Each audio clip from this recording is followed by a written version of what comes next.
Ladies and gentlemen, good day and welcome to the NGL FINE-CHEM Limited Q2 FY21 earnings conference call. As a reminder, all participant lines will be in listen-only mode and there will be an opportunity for you to ask questions after the presentation concludes. Should you need assistance during the conference call, please signal an operator by pressing star then 0 on your touchtone phone. Please note that this conference is being recorded. I now hand the conference over to Ms. Pallavi Pednekar from NGL FINE-CHEM Limited. Thank you and over to you, ma'am. Thank you, Stephen. Good evening, everyone, and a warm welcome to you all. My name is Pallavi Pednekar, Company Secretary, NGL FINE-CHEM Limited. On behalf of the company, I would like to thank you all for participating in the company's conference call for the half-yearly financial results for FY 2021. Before we begin, I would like to mention a short cautionary statement. Some of the statements made in today's conference call may be forward-looking in nature. Such forward-looking statements are subject to risk and uncertainties, which could cause actual results to differ from those anticipated. Such statements are based on management's beliefs as well as assumptions made and information currently available to the management. Audiences are cautioned not to place undue reliance on these forward-looking statements in making any investment decisions. Today's conference call is purely to educate and bring awareness about the company's fundamental business and financial results for the half-year ended on 30th September 2020. I would now like to introduce you to the management participating with us on the call. We have with us Mr. Rahul Nansne, Managing Director of the company, and Mr. Rajesh Lavande, whole-time Director and CFO of the company. Thank you, and Rahul, sir, over to you. Good afternoon to all of you. Thank you for joining us on this call. With regard to the working for the first half of 2021, I have some opening remarks to make, after which we will take questions from the participants in today's call. Sales for the quarter ended 30th September 2020 have been the highest at 28.2 crores as against 27.21 crores in the same quarter last year. Sales for the half year ended 30th September 20 were at 110.60 crores as against 77.9 crores for the period last year. This represents an increase of almost 42% over the previous year. We are happy to report that there has been no adverse impact of COVID-19 on our business, except due to logistical issues in movement of manpower and materials, especially during the early stages of the pandemic. Sales growth has been strong, and we have adequate order bookings going forward for the next half year. The company's traditional products have mainly been responsible for this growth. Due to the limitation in material and manpower movements, we concentrated on kickstarting and streamlining manufacturing of our traditional products. It is only from October 2020 that we have been able to commence production of our newer products. Profits for the half year was 23.45 crores as against 8.28 crores last year, which is 183% over the previous year. Part of these high profits have been on account of reversals of mark-to-market losses on our mutual fund equity investments, which were booked in March 2020 and since been fully reversed, as also due to the reversal of foreign exchange losses which we had suffered in the last quarter of 2019-20. These together accounted for about 3.2 crores. Profit has also been higher due to various other factors. There has been over a 1% saving in fuel costs due to lower oil prices in the first half of the year. However, oil prices have corrected during the last 2 months, and we do not anticipate these savings to continue. There has been postponement of expenses, especially in plant maintenance and upkeep, sales and marketing expenses, and administrative expenses, as migrant manpower was not available during the first half year.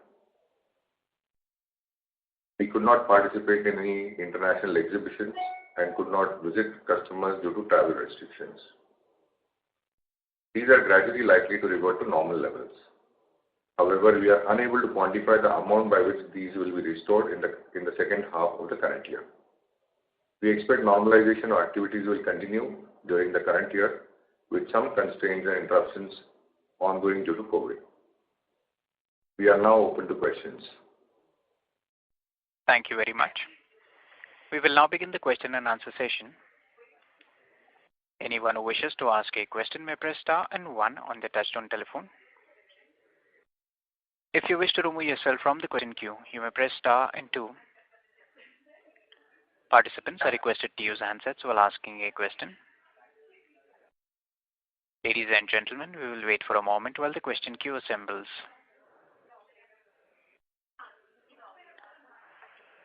The first question is from the line of Ankit Gupta from Bamboo Capital.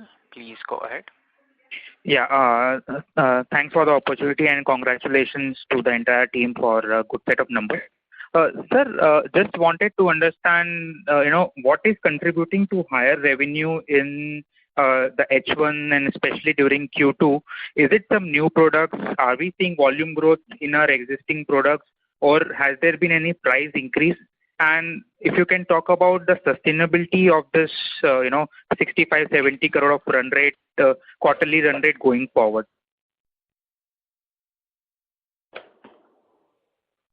Yeah. Well, as I was saying earlier, we have hardly manufactured any of our new products in the current quarter.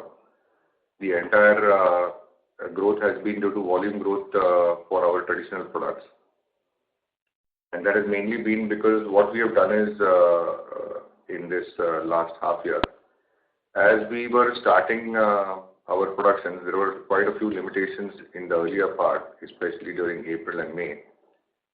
And we used the newer capacity and larger capacity which has been created towards starting manufacturing of all our traditional products. So we basically moved them all from the old facilities to the newer one, due to which we were able to attain larger volumes. So the entire volume growth which we see is because of traditional products. And about sustainability, we still see that same thing going forward for the current half year. We still see the same requirement in the market. Sure. And sir, are we done with the validation of the 2 remaining products which were out of the 4 that we were planning to manufacture from the new plants? No, that is still not done because there has been so much of demand with these older products. We have not been able to start that. We will start that, however, now from the current quarter. Sure. Sir, what is leading to such significant jump in the demand for our traditional products, the 22 molecules that we manufacture and the top 10 molecules where our focus remains very high? We have been able to take part of the market share from some of our other competitors because we were able to come back to normalcy probably a little faster than them. And customers saw that flow of material started with us. Secondly, even during these times, we kept a tight lid on the pricing and gave customers a good value proposition, by which they continue doing business with us. And there has also been a demand and requirement which is coming in, which only we will have to see for the next probably 6 months to 1 year as to how sustainable that demand growth is. But we definitely see a very good demand growth right now. Sure. And as you were saying, the order book is strong. The growth remains strong for second half as well. Yes. Okay. And sir, we are touching a run rate of around 70 crores per quarter. So given that, our new capacity is also running at, as you were saying in the AGM, at more than 80-85%, how much revenue can we generate from our current capacities, including Macrotech?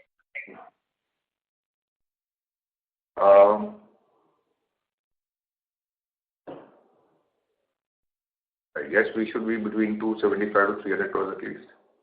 Okay. And are we currently running at close to 85-90% capacity, or there's still some room for growth in revenues if we ramp up our capacities further? No, we are close to 90% plus capacity utilization. Okay. And sir, last question on the capex part. We, as you have been telling, that we will only look for expansion at new facility if we touch more than 50% capacity utilization of our new plant. And as you have been saying, and as results are also showing that we have already touched 90% capacity utilization. So any thoughts on the new capex or the new greenfield plant for which we already have the EC approval?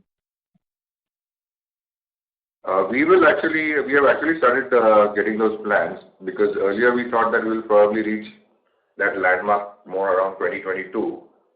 But with little bit of luck on our side and good adaptability which we have shown, we are preponing that entire investment program from the next year into the current year. Okay. So any details on that? How much capex will be requiring? What are the timelines? It's still early to let you know. These are just being formed right now.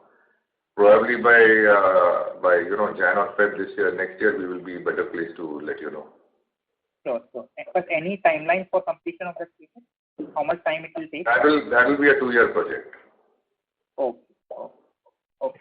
Thank you so much. I'll come back in the queue. Thank you. Thank you. The next question is from the line of Ayush Mittal from Mittal Analytics. Please go ahead.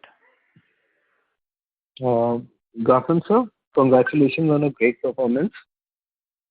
So in reference to the earlier discussion around this growth, as we have seen that 3, 4, 5 key products of ours form majority of our revenue, and we already had a good market share in those products. So I'm trying to understand that what has brought this growth. Is it some new customers, new geographies, or is it just that the requirement has increased in these times? What has actually triggered this kind of growth?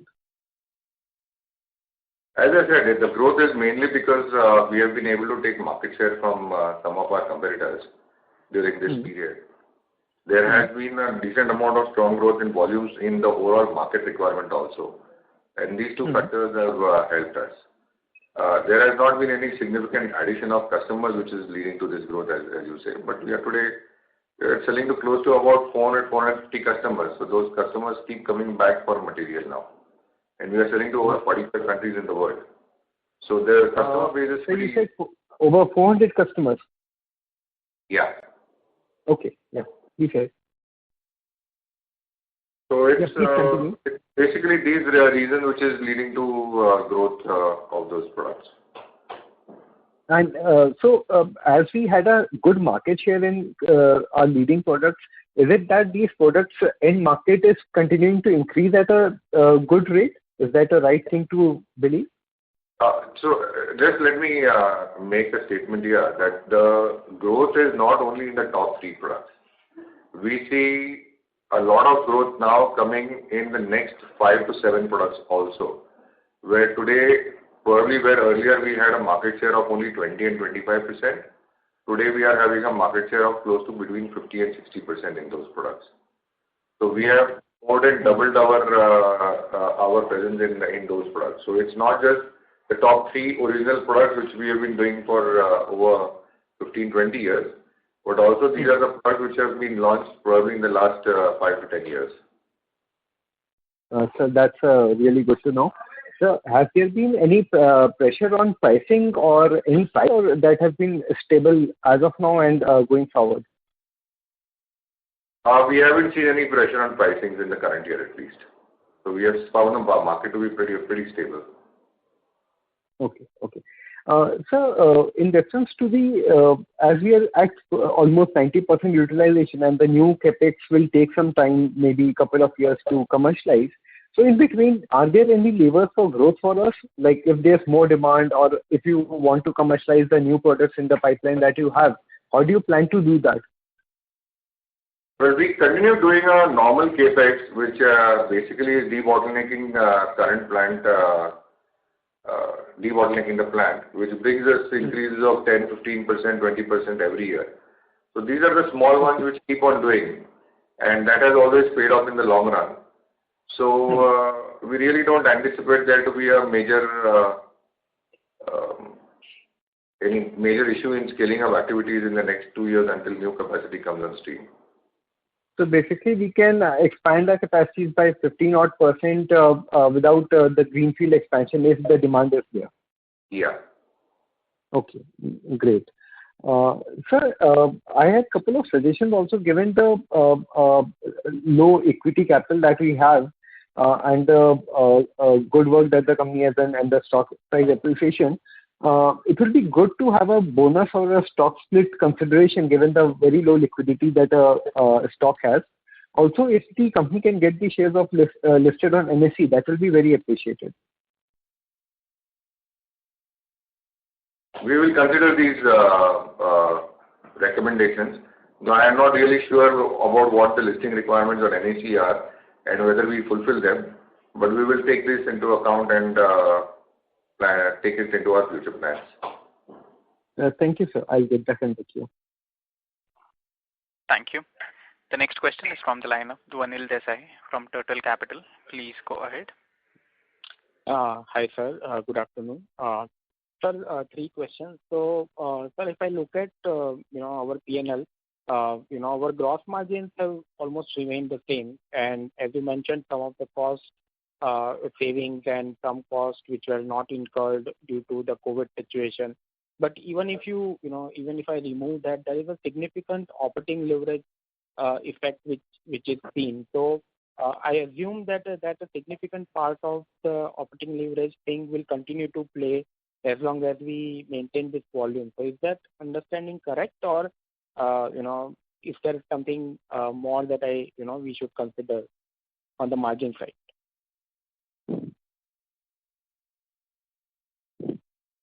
With regard to the fixed costs, obviously they get absorbed, far better over a much wider base.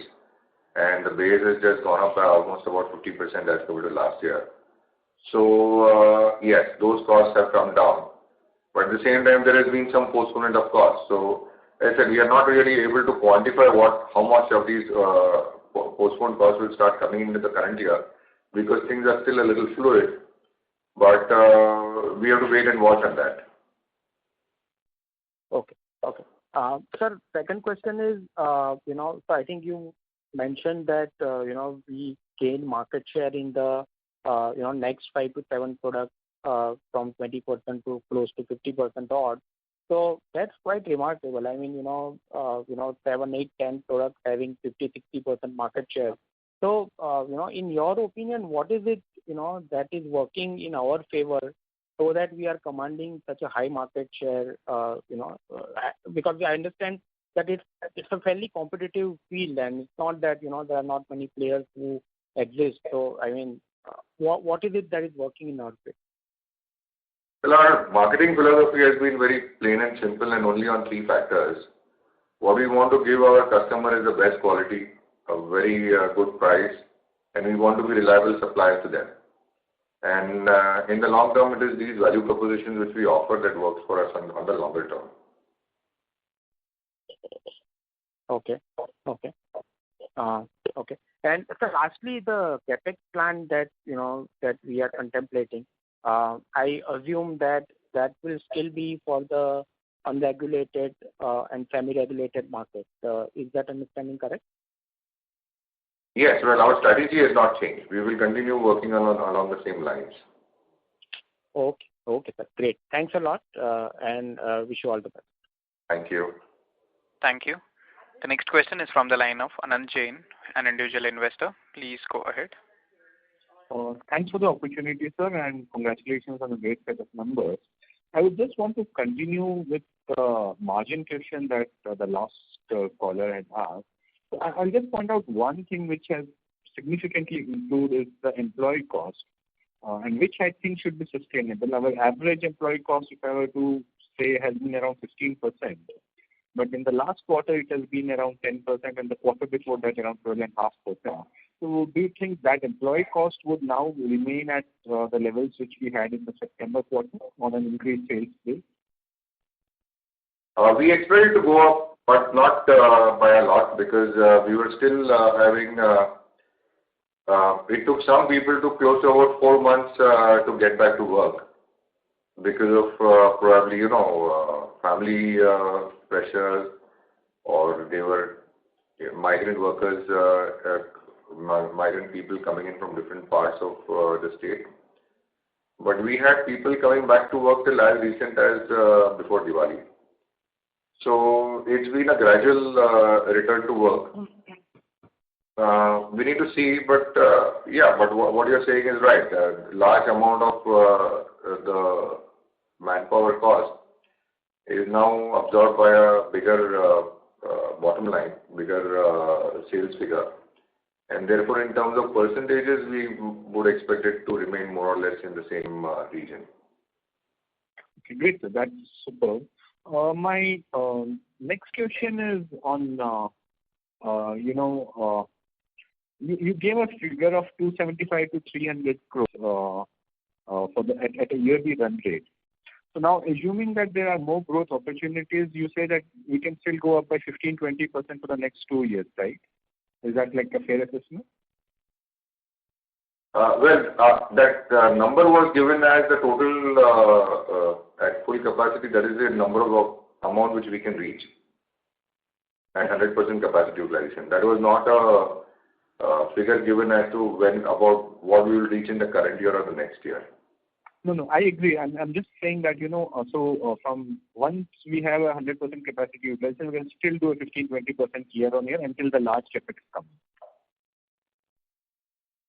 Yeah, it's not something which I can assure you about, but that's something which we always work towards, because debottlenecking helps us to improve our efficiencies, and at the same time helps us to increase our production without putting in big ticket investments.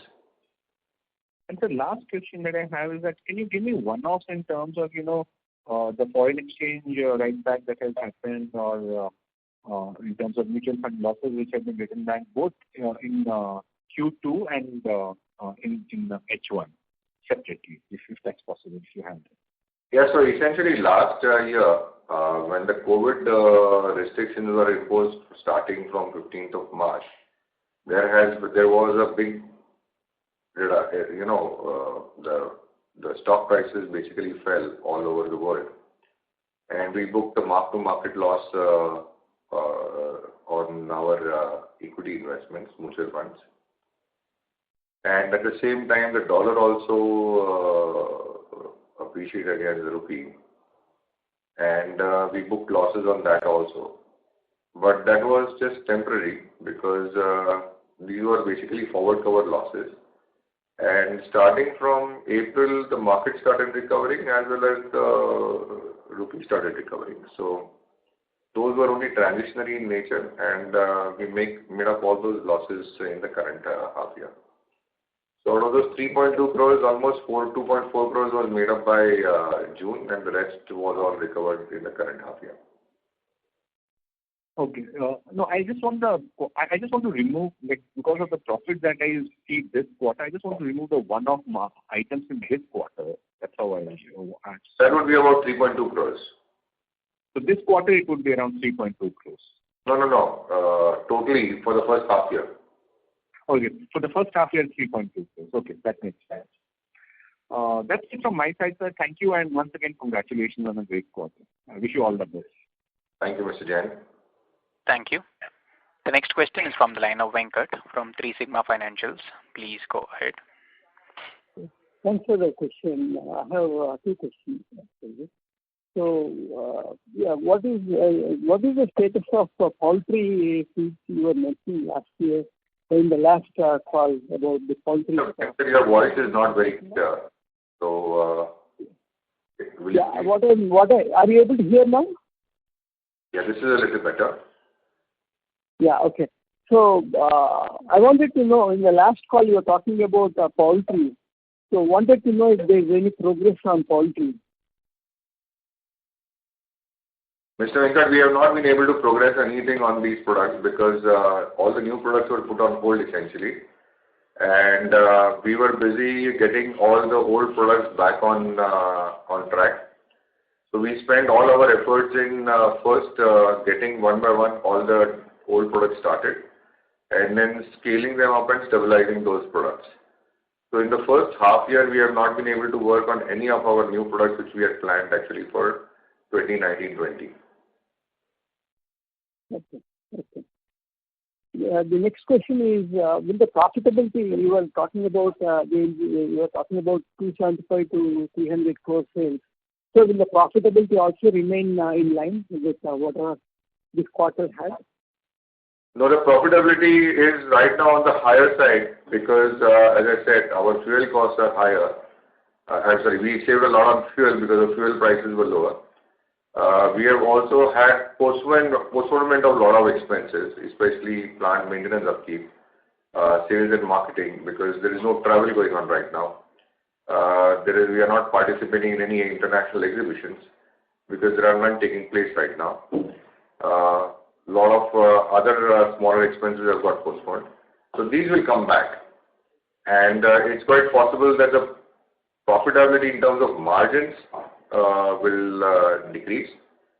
So we are not able to put a number on that at the time being, because we don't know as to, in terms of postponement, what is the amount which has been postponed and what will come back in the current half year. It's a little difficult for us to estimate that exactly. So we are not able to give you an estimate on that. So as we see in other areas also, we don't see any exhibitions happening, whether it be in Europe or the western part of whatever, US and Europe. We don't see those exhibitions happening, at least till April. So hopefully this year, the expenses will remain the same, I guess. Yeah, so but it's your guess and mine, because we really don't know what's happening. In the current quarter, we again see some amount of the postponement is continuing. So both in terms of marketing and sales costs, as well as, a lot of migrant labor is still not back. So a lot of work which we normally would have contracted out is still not been restarted. So yeah, it will continue, but again, as I said, it's difficult to accurately examine how long it will go on. Okay, great. Thanks very much, and congratulations for the best quarter again. Thank you. Thank you. The next question is from the line of Rajat Chetia from Vriddhi Capital. Please go ahead. Hi, thanks for the opportunity. So I just wanted to understand, you mentioned that we have been able to gain market share in the next 5-7 products and maybe more market share in the first 3 products as well. So you also talked about what we are doing right. Just wanted to understand if you have the perspective from the competitor side. I mean, why are they losing the market share? Why are they not able to do what they were doing earlier or what we are doing?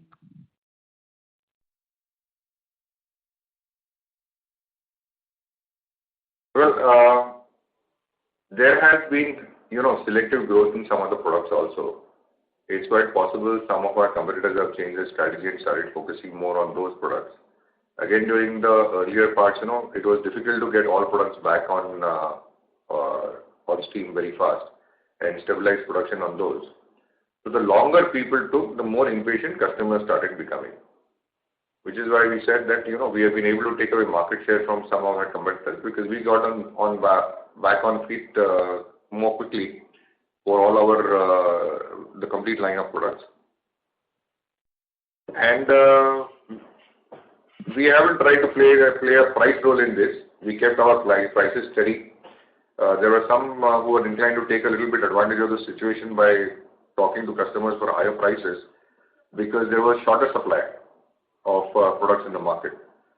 But we decided that would be a very short-term strategy to have and give a price reliability to all customers. I think that is paying off for us. Sure, sir.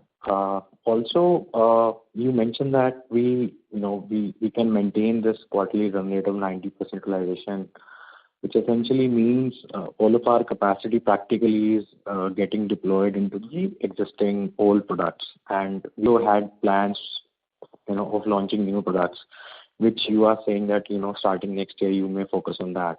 But given there won't be any capacity available for new products or not much capacity, so how are we looking at it? Are we going to use debottlenecking exercise to launch new products, or we expect existing old products momentum may decline a bit, and hence we can start producing new from that spare capacity? Yes, the current year has been, full of surprises. And at the initial part of the financial year, especially, starting mid-March to almost end of May, for 2.5 years, we were all floundering, and, the actual job was just to get production back on stream, start meeting basic commitments. So we really haven't worked out long-term plans during this period. We have just been reacting to the situation in the market and reacting to the shortages which were there, and we have plugged in those shortages. Now, as things start stabilizing, we will start looking forward and start making our plans, but probably we'll have to rework as to what capacities we can set aside for old products and for new ones. But I am very happy that our sales growth for old products has been so strong, because it's now that it's not just the top 3, but probably in the top about 8 or 10, we are having a lead position in terms of market shares. So we will work it out. Unfortunately, I don't have an answer for you right now. This year has been change has been too fast in the current year, and we still haven't formulated our plans for that. Sure. Appreciate your responses. Thank you so much and wish you all the best. Thank you. Thank you. The next question is from the line of Sachin Shetty, an individual investor. Please go ahead. Yes, sir. Congratulations on good set of numbers. Sir, I just missed your initial comments. I just want to know what is your current capacity? So, and what is the capacity utilization? Given the current capacity, we can probably reach a turnover between 275 and 300 crores. Okay. Okay. And capacity utilization, sir, is 60% or 80% now? Currently, we are at close to 90%. 90%. So the 90%, but is there any plan for any capacity? Already you are doing some plan in capacity expansion, sir. 90% you almost reached your top level utilization. We are carrying out small investments in the existing plants, but that's basically on debottlenecking. It's not any major expansion which we are doing. So we are looking at probably between 8 and 10 crores in the current year, and probably some similar amount in next year. It's not any major expansion which we are doing. Okay, so this current year you are not focusing any capacity. Going forward next year, any plans, sir? Because you are already reached to 90%. That's why you don't want to lose any market share. This is what I mean. Yes, the current year for the first half year, everybody was struggling with getting people back. So we will start working on it from the current half year now. Okay. So the next question is, I just want to understand. You just told us few of the you gained some market share out some of the 4 to 6 products, some 50% from your competitors. So what exactly happened? Why that competitor has loosened their shares and how it is captured to us? Is that competitor from Chinese player or what exactly happened, sir? Well, it is both Indian and Chinese companies which we compete with. It is not just one, and there is not just one manufacturer for products. There are many manufacturers.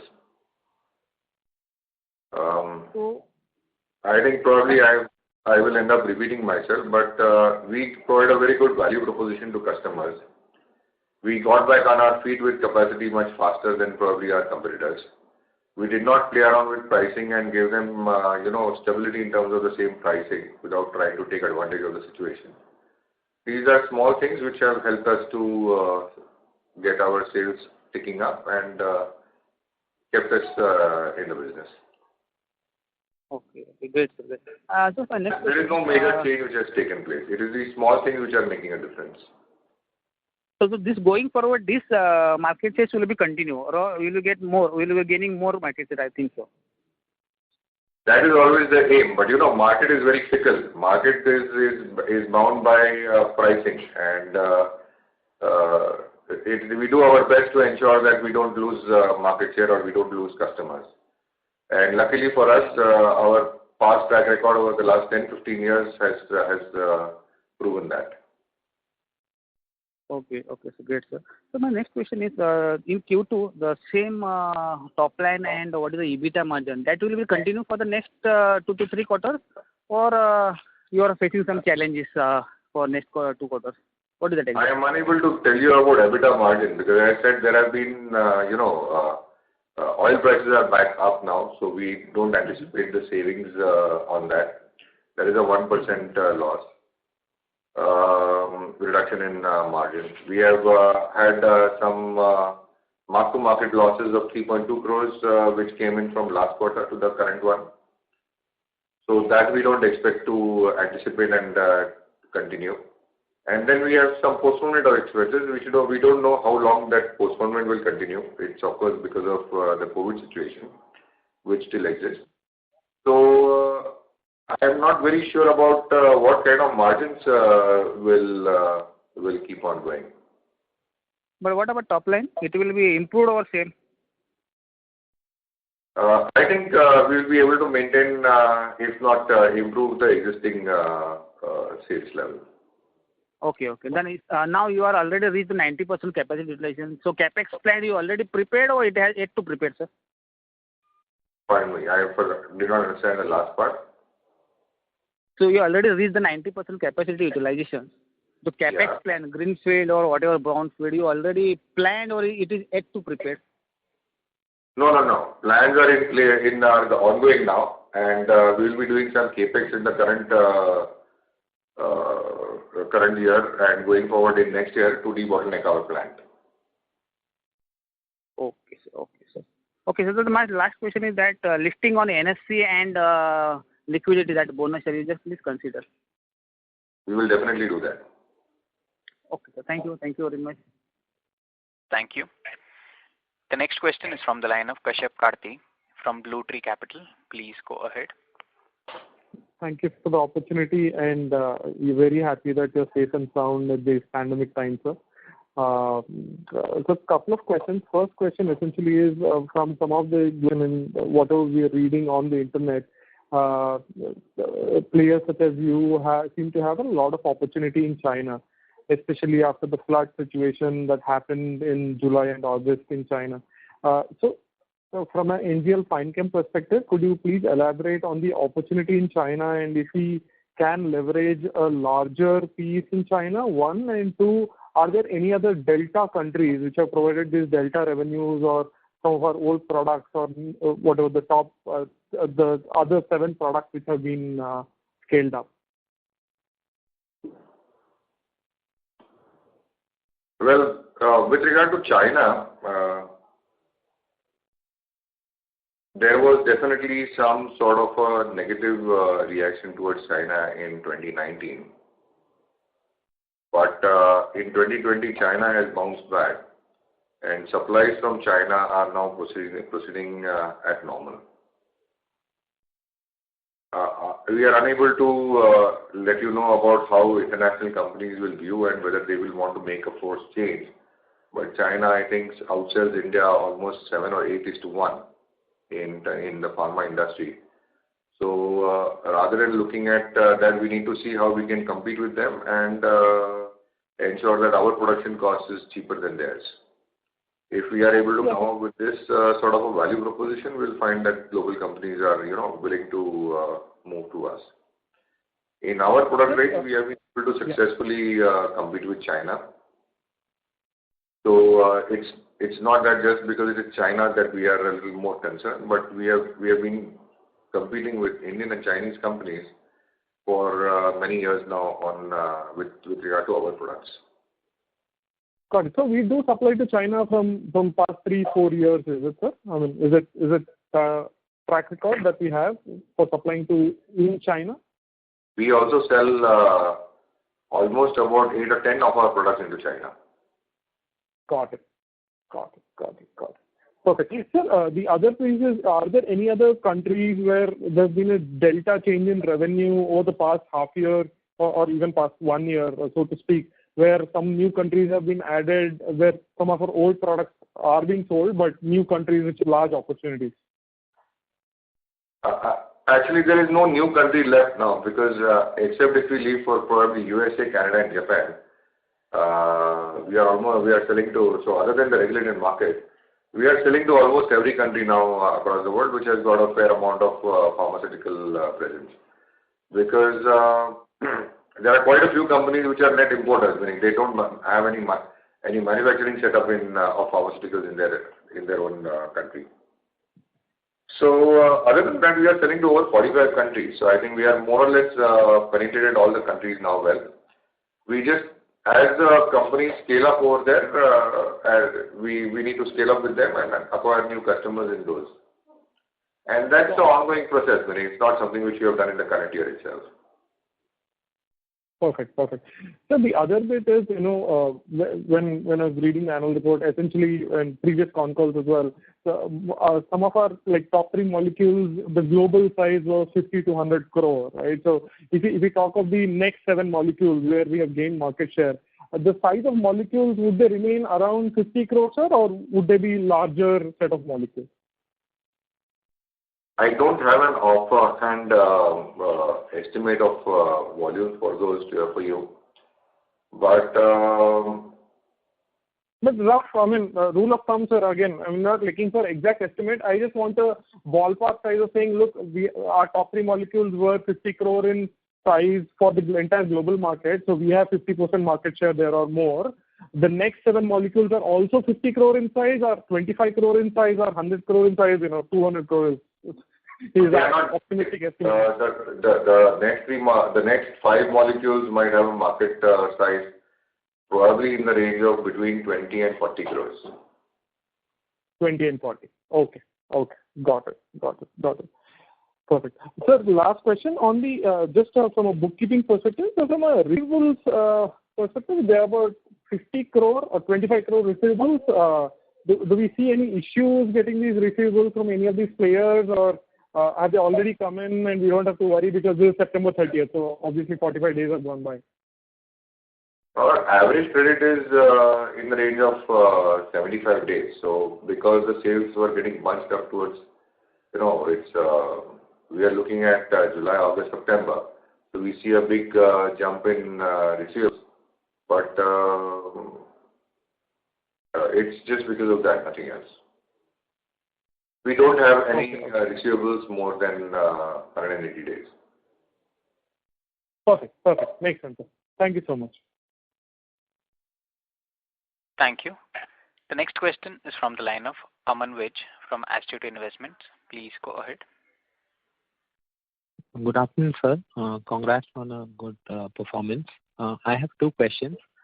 First question is on our growth in Europe and India. So could you quantify in terms of, say, percentage, what kind of growth did we see in these 2 markets? I don't have the Europe figures straight away with me, but I can tell you the India sales have gone up from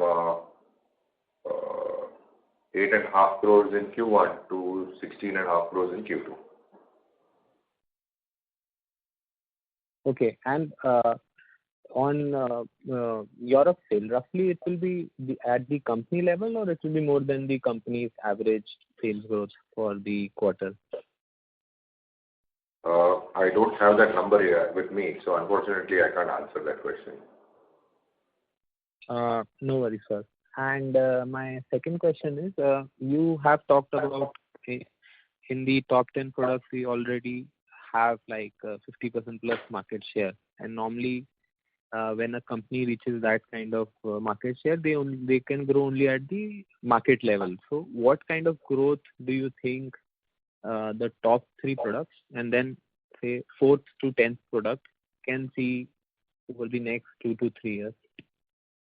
Well, this year we have seen the products which you are manufacturing grow at over 20% rate. Now, whether this is sustainable or not is something which we can't tell you right now, because we are looking at a very tunnel vision right now over the last 6 months. For that, how sustainable this is, we will need to see probably over the next 1 year more to see how it is going. But quite a few products, they have been able to enlarge the number of uses. There are some new combination products which have come in which are doing well. And a lot of new players have started getting in terms of the finished formulation. So all that is adding to a lot of market coverage. Okay, just one small clarification. So the next, say we have like 20, 22 products. So the next 10 to 20 products also, do you think we can increase our market share to 25, 30, 40% in the next 2-3 years? Of course we can. Ideally, we should reach 100% market share so that we are always crowding off somebody else. So that's what we'll try to do, but it's not as if it's going to happen. But see, it takes time to grow each product and for you to create a presence in the market. Now, the reason why you grow to a 50% market share is people start recognizing that your price is extremely stable and good. Your quality of the product is excellent and there are zero rejections going on in the market, and you are a very reliable supplier. When all these boxes are ticked, there is no reason for any customer to start changing over. And there are a number of times when customers, first try buying with 2 or 3 different suppliers. And then as they find that one supplier is more reliable, they start increasing their quantities from them because they don't want production disruptions. So these are simple things which help gain market share in the long run. And so the 11 to 20th product also have this 20 to 40 crore of market size, each product? Yeah. Sure, sir. Thank you for the clarification. Good luck. Thank you. Thank you. The next question is from the line of Ayush Agarwal from Mittal Analytics. Please go ahead. Thank you for the opportunity, sir, and congratulations on a very good set of numbers. Sir, I would like to ask about the expansion in Macrotech. What are we doing here, and what kind of capacity do we have there, and are we planning to add more? We haven't made up our plans for the investment for the next 2 years. So those plans are under preparation right now. I will not be able to answer this question right now because we just don't know what scale is what we are looking at. We know how many product lines we want, we know what scale of activities we want. The detail engineering is going on for it right now. Right. And so in terms of metric tons, what would be our entire capacity for a year? Can you repeat that question, please? In terms of metric tons, what would be our capacity for 1 year? We don't define it in terms of metric tons because it varies based on the products which we do. There are some products which are 16 steps of reaction, there are some which are just 3.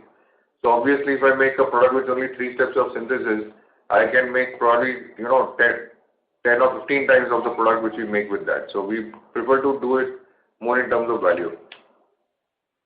Right. That's it from my side. Thank you, sir. Sure. Thank you. The next question is from the line of Dhwanil Desai from Turtle Capital. Please go ahead. Sir, just wanted to understand, this quarter, the Macrotech subsidiary has turned profitable. So just in case if, what is the plan there? I think as far as I understood, it is more to supply intermediate for captive requirement. But tomorrow, if need arises, do we see any potential of ramping up capacity at Macrotech plant, or that is not feasible? No. When we say that we do normal capex for our debottlenecking of operations, we also mean Macrotech because Macrotech, though is a subsidiary, it's 100% owned by NGL. So there is no difference between the NGL owned units and NGL's own units and our Macrotech unit. So when you take into planning, we take into account everything, in terms of the planning for the company. So just like we plan debottlenecking operations in NGL, we will also be doing debottlenecking expansions in Macrotech.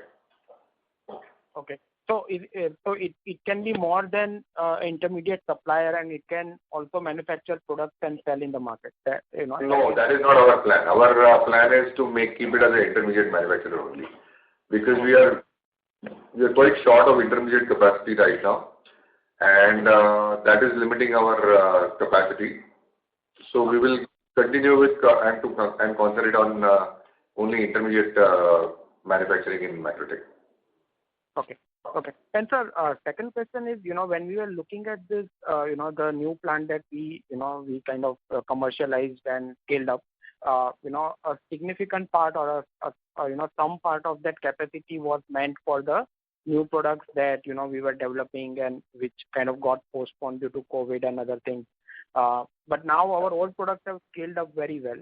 So does it mean that we would have to slow down in terms of ramping up of the marketing of the new products, or because we may be short of capacity and hence the timeline for scaling up of those products will change? How should we think about that? See, the plants which we design, we always make them multi-product and multiple different kind of synthesis can be carried out in those. So the plant currently is being used for existing products also, and which is the reason why we have been able to ramp up capacity and get to higher sales in so quick a time. So the new products, there are essentially 4 products which we were doing in the last year. All these 4 products have got postponed, and we will concentrate on them only later. So we have not still made up our plans on how to replace capacity on those, because currently the capacity is all diverted to our existing products. And when they are growing so fast, because right now we are doing almost 18 different APIs. And all those 18 APIs are doing exceedingly well. So for the new 4 which we had planned, we don't want to disrupt sales and supplies of the current 18. Okay. So as and when you see the capacity, being available, then only you will think about scaling up the 4 new products, right? That's the right way to think. Well, out of those 4, 1 product has been started last month. Manufacturing has started. And the others will be brought on depending on, how the demand supply is moving for the old one. So it's not a hard and fast rule that this plant is only for product A and B, but we keep the situation fluid and utilize the capacity, whichever is vacant at that point of time. Okay. Got it, sir. Thanks a lot. Thank you. The next question is from the line of Harsha KS, an individual investor. Please go ahead. Sir, I want to know what is the cause for the increased demand of our products, and is this demand sustainable in the long run? And what is the end user demand, sir? Our demand growth has been because we have taken market share from some of our customers, number 1. Number 2, there has been a very nice sizable growth in demand for each of these products, so the market scale has gone up, number 2. And these two products, factors put together is helping us to increase our market share. Sir, is there only the short supply of the drugs is driving the growth more, or is there any structural demand from China shifting to India? See, we don't look at demand shifting from China to India as a factor, because Chinese companies are also manufacturing this product. We are in a B2B business. At any point of time, a person who offers you more reliable supply at a better price, customer shift to that company. So there is no preference in terms of country. The preference is only by price and quality and reliability by customers. So we don't think along those lines at all of country competition. We only think in terms of individual company competition for us. Okay. But the end user demand, it keeps on increasing, sir? At what percentage? I am not able to give you, because there are 18 products we are doing, so I am not able to give you an exact demand increase. But there has been a fairly good growth in terms of demand for each of the products. Okay, sir. Okay, sir. Thank you. Thanks a lot. Thank you. The next question is from the line of Jatin K. from Alpha Capital. Please go ahead. My questions have been answered. Thank you. Thank you. The next question is from the line of Ankit Gupta from Bamboo Capital. Please go ahead. Yeah, thanks for the opportunity again.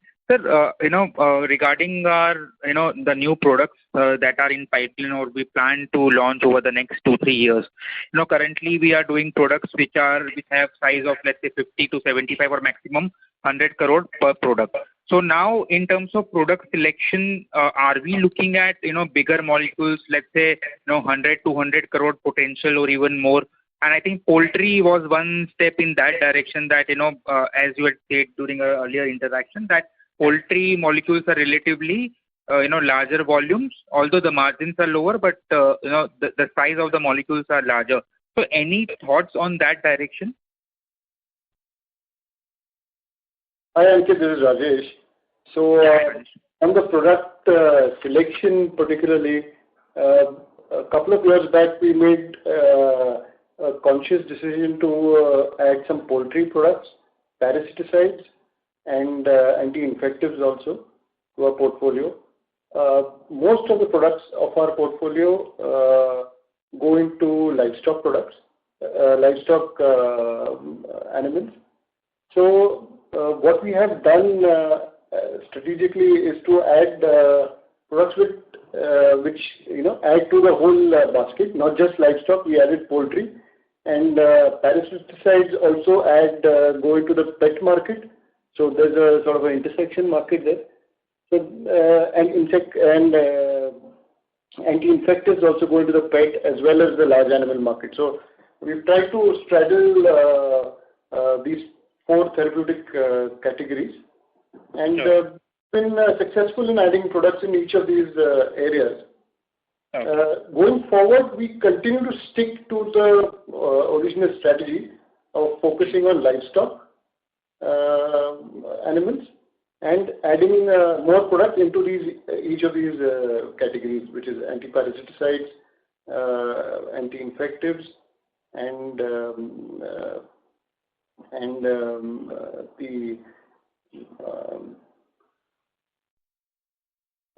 for the anti-infective and the livestock categories, yeah.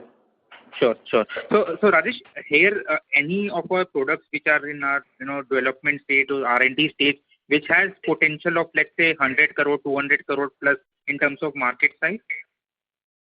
We don't have that data because we don't have sources like IMS to give us the exact number.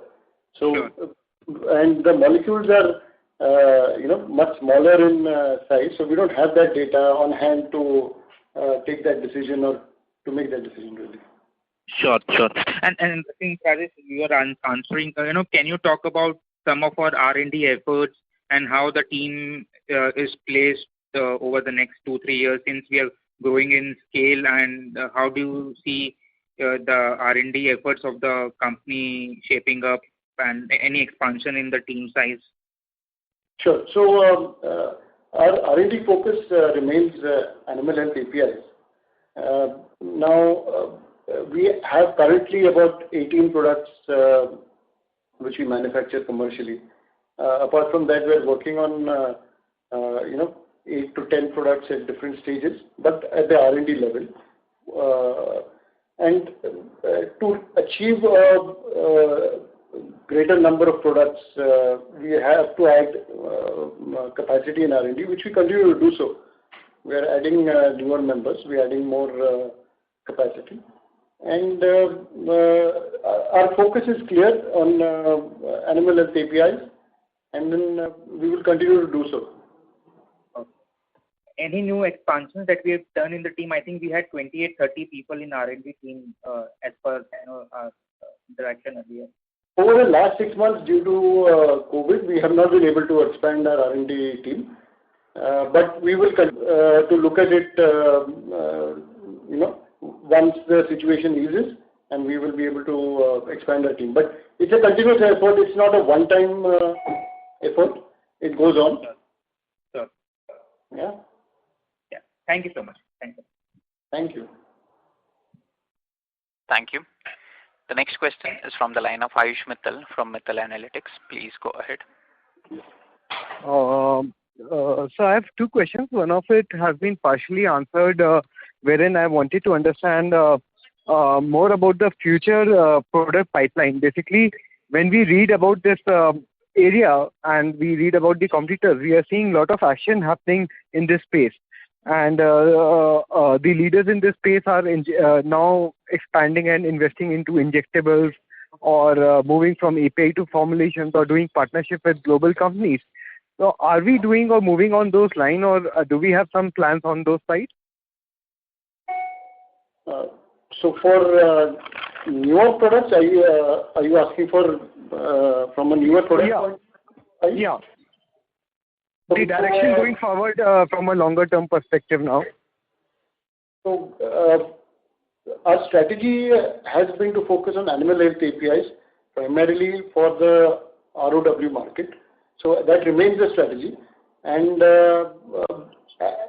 what has worked for us, we're continuing. We're adding more capacity and getting into newer products, which will take us to a higher top line. So that aside, we work with almost a lot of the top 20 animal health companies for supplying APIs to them.